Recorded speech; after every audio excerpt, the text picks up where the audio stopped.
Seule l'armée togolaise a le pouvoir de renverser le régime de Faure Gnassingbé, face à des opposants emprisonnés, manipulés, et une population asphyxiée par des décennies de répression.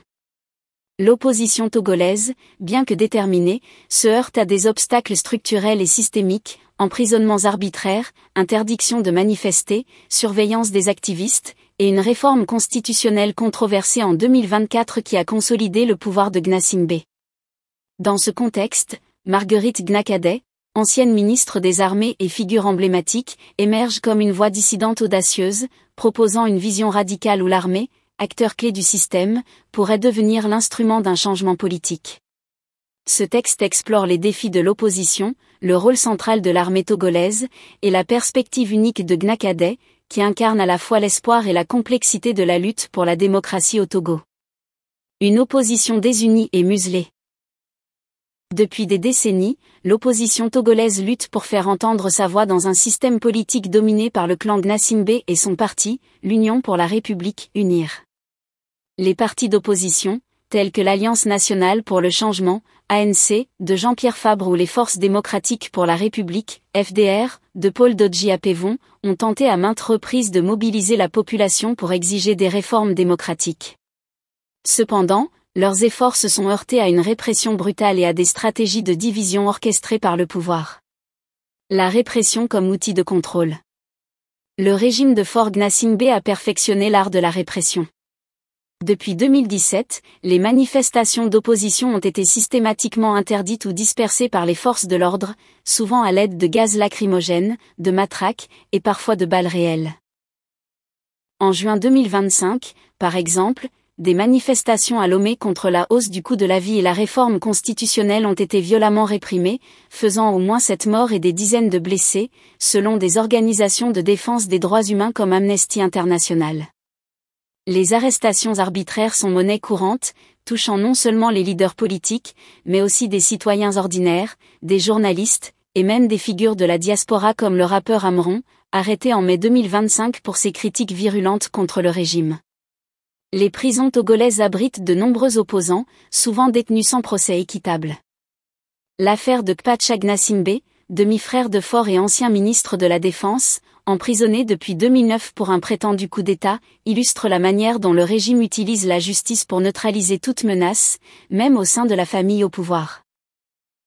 Cette stratégie d'intimidation a semé la peur parmi les opposants, les poussant à l'exil ou à la discrétion, comme Tikpi Atchadam, leader du Parti national panafricain, PNP, qui a disparu de la scène publique après avoir galvanisé les manifestations de 2017.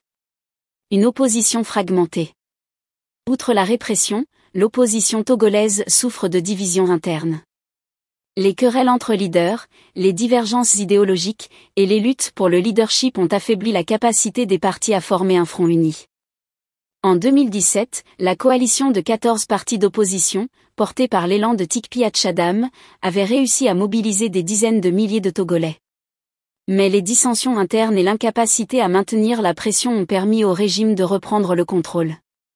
En 2025, le cadre de réflexion et d'action pour le changement, CRAC, réunissant l'ANC, les FDR, et des organisations de la société civile comme Togo Debout, a tenté de relancer la mobilisation en appelant à la désobéissance civile à partir du 23 juin.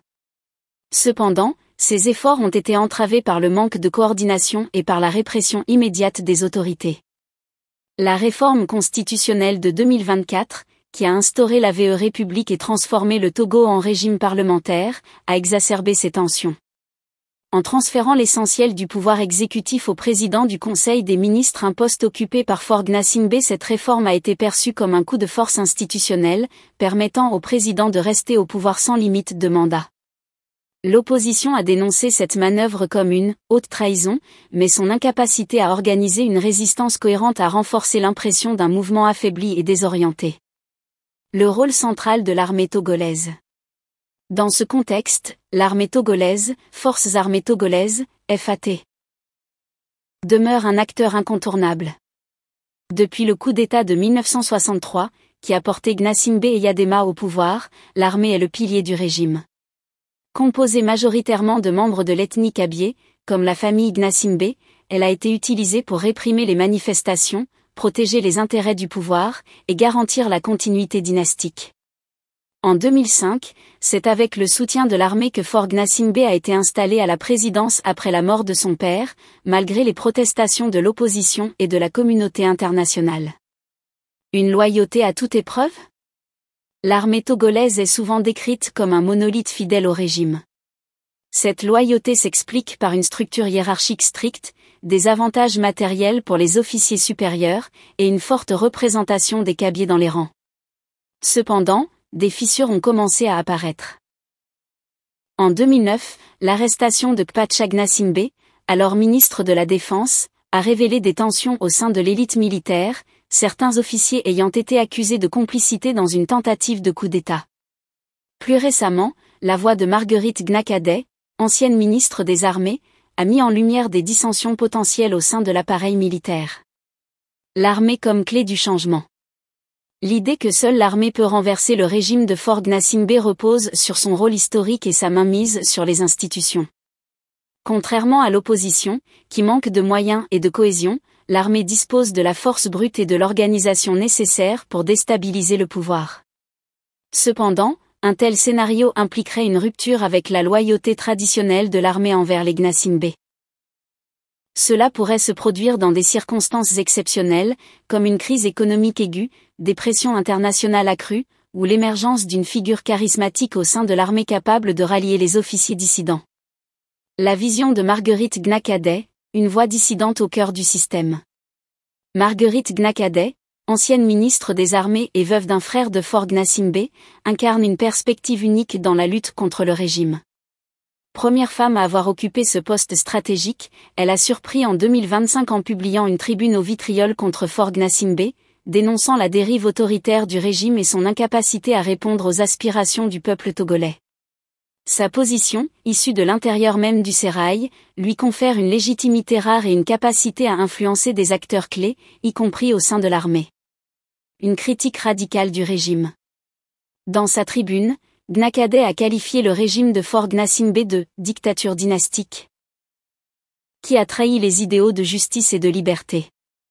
Elle a dénoncé la réforme constitutionnelle de 2024 comme une tentative de « monarchisation » du pouvoir, privant le peuple de sa souveraineté. Elle a également critiqué l'usage excessif de la force contre les manifestants, notamment les jeunes, qu'elle considère comme « le sacrifice d'un peuple aspirant à plus de liberté ». Sa prise de position, relayée sur les réseaux sociaux, a galvanisé une partie de la jeunesse et de la diaspora, qui voit en elle une figure courageuse capable de défier le régime de l'intérieur. L'appel à l'armée. La vision de Gnakadai repose sur une idée audacieuse, l'armée, bien qu'historiquement fidèle aux Gnassingbé, pourrait être convaincue de se ranger du côté du peuple. En tant qu'ancienne ministre des Armées, elle connaît intimement les rouages de l'institution militaire et les frustrations de certains officiers face à la stagnation politique et économique du pays. Elle a appelé à une « prise de conscience » des forces armées, les exhortant à « protéger le peuple plutôt que de le réprimer ». Cette idée, bien que risquée, repose sur le constat que l'opposition, affaiblie par des années de répression et de division, n'a pas les moyens de renverser le régime par la seule force des manifestations ou des urnes. Gnakadai propose une transition dirigée par une coalition incluant des militaires progressistes, des représentants de l'opposition, et des figures de la société civile. Elle insiste sur la nécessité d'une réforme profonde des institutions, notamment la restauration de la Constitution de 1992, qui limitait les mandats présidentiels et garantissait des élections libres. Cependant, son appel à l'armée est à double tranchant, il risque de renforcer la militarisation de la politique togolaise, tout en offrant une opportunité de briser l'impasse actuelle. Une figure controversée. Malgré son courage, Gnakadai reste une figure controversée. Son passé au sein du gouvernement de Faure Gnassingbé, où elle a occupé un poste clé, soulève des questions sur sa crédibilité auprès de certains opposants. Certains la soupçonnent de chercher à se positionner comme une alternative au sein du système plutôt que de véritablement le démanteler. D'autres, cependant, saluent son évolution, voyant en elle une alliée inattendue dans la lutte pour la démocratie. Les défis d'une révolution militaire. L'idée d'un renversement du régime par l'armée, comme suggéré par Gnakadai, soulève plusieurs défis. Tout d'abord, l'armée togolaise est profondément enracinée dans le système Gnassingbé, et un changement d'allégeance nécessiterait un bouleversement majeur, peut-être déclenché par une crise interne ou une pression internationale accrue. Ensuite, une intervention militaire pourrait entraîner une instabilité encore plus grande, voire une guerre civile, si les différentes factions ne parviennent pas à s'entendre sur une transition. De plus, la communauté internationale, notamment la France, qui a historiquement soutenu le régime Gnassingbé en échange d'intérêts économiques, pourrait s'opposer à un tel scénario. Le port de Lomé, géré par le groupe Bolloré, est un enjeu stratégique pour la France, et Paris a souvent fermé les yeux sur les violations des droits humains au Togo pour préserver ses intérêts. Enfin, la population togolaise, déjà traumatisée par des décennies de répression, pourrait hésiter à soutenir une transition militaire, craignant un retour à des pratiques autoritaires. Une lueur d'espoir ? Malgré ces défis, la vision de Gnakadé offre une lueur d'espoir dans un paysage politique sombre. En mettant l'accent sur l'unité et la mobilisation populaire, elle appelle à une convergence des forces progressistes, y compris au sein de l'armée, pour restaurer la souveraineté du peuple togolais. Les manifestations de juin 2025, bien que réprimées, ont montré que la jeunesse togolaise reste déterminée à se battre pour un avenir meilleur. Les appels à la désobéissance civile, soutenus par des figures comme Gnakadé et des organisations comme Togo Debout, pourraient poser les bases d'un mouvement plus large, capable de transcender les divisions ethniques et politiques. Pour que cette vision se concrétise, il faudra surmonter les obstacles structurels et conjoncturels qui entravent l'opposition. Cela inclut une meilleure coordination entre les partis, une mobilisation accrue de la diaspora, et une pression internationale pour contraindre le régime à respecter les droits humains. L'implication de l'armée, si elle devait se produire, devrait être encadrée par des garanties démocratiques pour éviter un retour à la dictature militaire. Conclusion.